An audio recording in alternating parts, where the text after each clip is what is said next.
समंदर उस रात अजीब तरह से शांत था। लहरें थमी हुई थी जैसे कोई गहरी नींद में हो, और हवा में नमी के साथ एक अजनबी सन्नाटा था। मीरा अपने छोटे से कमरे की खिड़की पर बैठी थी।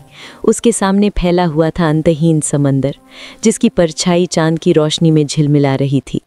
वो हमेशा से इस दृश्य को देखकर सुकून पाती थी, लेकिन आज उसके भीतर एक बेचैनी थी जो वो समझ नहीं पा रही थी। उसे लगा जैसे कोई उसे पुकार रहा है, जैसे पानी की गहराइयों से कोई आवाज़ उठ रही हो, एक हल्की पर साफ फुसफुसाहट जो उसके नाम को पुकार रही थी। मीरा, वापस आ जाओ। मीरा ने चौंक कर चारों ओर देखा। कमरे में कोई नहीं था, बस हवा की गंध और दीवारों पर झूलती छाया थी। फिर भी वो आवाज़ जैसे उसके कानों के भीतर गूंज रही थी। मीरा को लगा शायद वो सपना देख रही है, लेकिन आवाज़ फिर आई, और इस बार और गहरी और धीमी थी। मीरा, तुझे याद नहीं मुझे? मीरा का दिल तेजी से धड़कने लगा। उसके पैर अपने आप उठे और वो खिड़की से बाहर चली गई।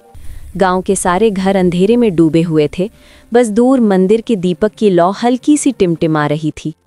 मीरा नंगे पैर रेतीले रास्ते पर चलती रही और हर कदम के साथ समंदर की आवाज़ और पास आती गई। किनारे पर पहुंचते ही उसने देखा पानी में हल्की नीली चमक उठी, जैसे किसी ने उसके भीतर कोई दीपक जला दिया हो, और उस नीली रोशनी में एक आकृति बनती नजर आई। पहले वो धुंधली थी, फिर धीरे धीरे स्पष्ट हुई। वो एक औरत थी। उसके बाल लंबे, नीले और चमकदार थे, और आंखें इतनी गहरी कि जैसे उनमें खुद समंदर कैद हो। पूंछ चांदनी में चमक रही थी, जैसे चांदी पिघलकर बह रही हो। मीरा वहीं जड़ हो गई और बोली, तुम कौन हो?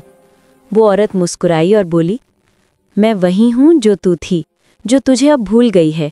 मैं तेरी परछाई हूँ मीरा, तेरे भीतर का वो हिस्सा जो कभी समंदर में रहता था।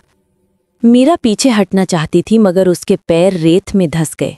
नीली लहरें उसके चारों ओर घूमने लगीं और हवा में एक ठंडी नमी भर गए।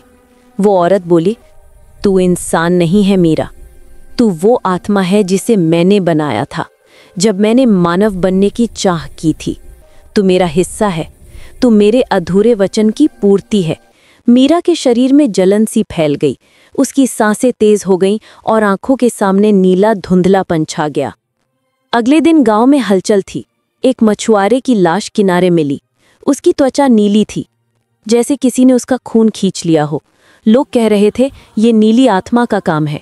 मीरा के हाथ नमक से महक रहे थे और उसे याद नहीं था रात में क्या हुआ। उसने बस इतना देखा था कि वो पानी में थी और कोई उसकी हथेली पकड़ रहा था। रात फिर वही आवाज आई, मीरा, अब वक्त आ गया है, मुझे तेरे भीतर लौटना है। मीरा उठ बैठी। उसके कमरे में पानी की बूंदें बिखरी थीं। जमीन पर नमकीन निशान थे। आईने में उसकी आंखें हल्की नीली दिखीं और आईना धुंधला होने लगा। उसमें जल परी की परछाई उभरी जो मुस्कुराकर बोली, जितना मुझसे भागेगी उतना मैं तेरे अंदर जिंदा होंगी। आईना टूट गया और उसके कानों में लहरों की गर्जना भर गई। अगले दिनों में मीरा बदलने लगी। उसकी त्वचा में चमक आने लगी। उसके बाल हमेशा गीले रहते। उसकी आंखें गहरी और डरावनी लगती। गांव वाले उससे दूर रहने लगे।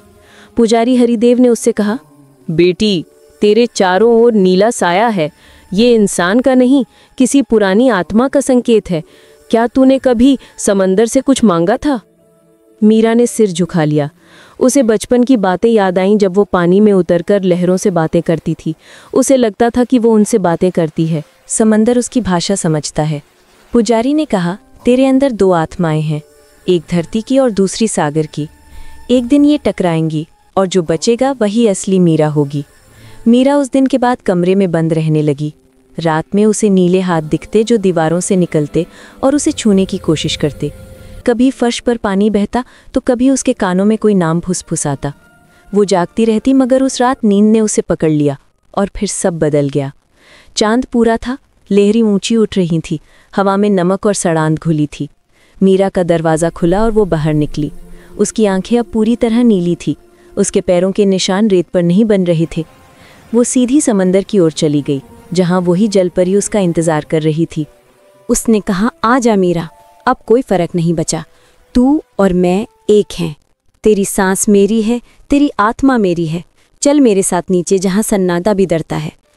मीरा ने हाथ बढ़ाया। नीला प्रकाश फैला और वो दोनों लहरों में समा गईं। लहरों ने उन्हें निगल लिया।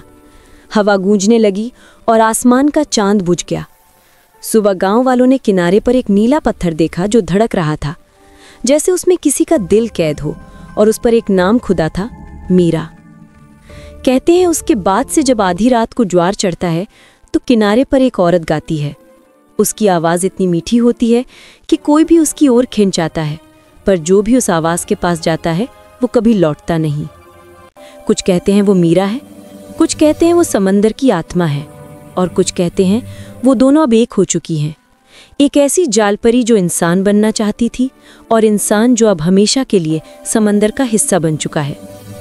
अगले अध्याय में जालपरी भाग 2 नीले रक्त का श्राप में खुलेगा मीरा के पुनर्जन्म का रहस्य और उस आत्मा का कारण जिसने इंसान बनने की कीमत मांगी। अच्छी लगी हो तो मेरे चैनल को प्लीज सब्सक्राइब करें और लाइक एंड शेयर करें, और बेल आइकन को प्रेस करना ना भूलें।